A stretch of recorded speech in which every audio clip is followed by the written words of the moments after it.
Antigamente, o idiota era o idiota. Nenhum ser tão sem mistério, repito, tão cristalino.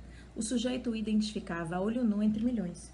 E mais, o primeiro a identificar-se como tal era o próprio idiota.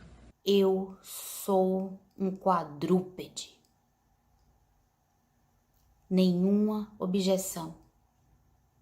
Insistia, heróico. Eu sou um quadrúpede de 28 patas. Era um límpido, translúcido, idiota. E o imbecil, como tal, se comportava. Nascia também numa família de imbecis. Nem os avós, nem os pais, nem os tios eram melhores ou piores. E como todos ali eram idiotas, ninguém pensava. E tinha como certo que uma pequena e seletíssima elite podia pensar. A vida política estava reservada para os melhores. Só os melhores. Repito, os melhores ousavam o gesto político, o ato político, o pensamento político, a decisão política, o crime político. Por saber-se idiota, o sujeito babava na gravata de humildade. Na rua, deslizava rente à parede, envergonhado da própria inépcia e da própria burrice. Não passava do 4º ano primário.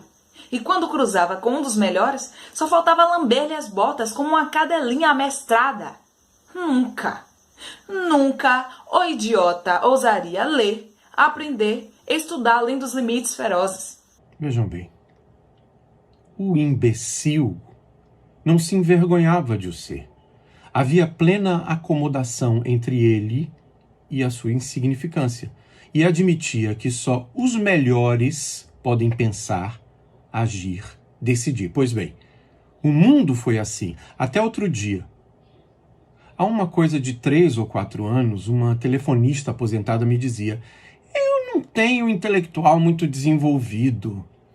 Não era uma queixa, era uma constatação. De repente, os idiotas descobriram que são em maior número. Sempre foram em maior número e não percebiam o óbvio ululante. E mais descobriram: a vergonhosa inferioridade numérica dos melhores.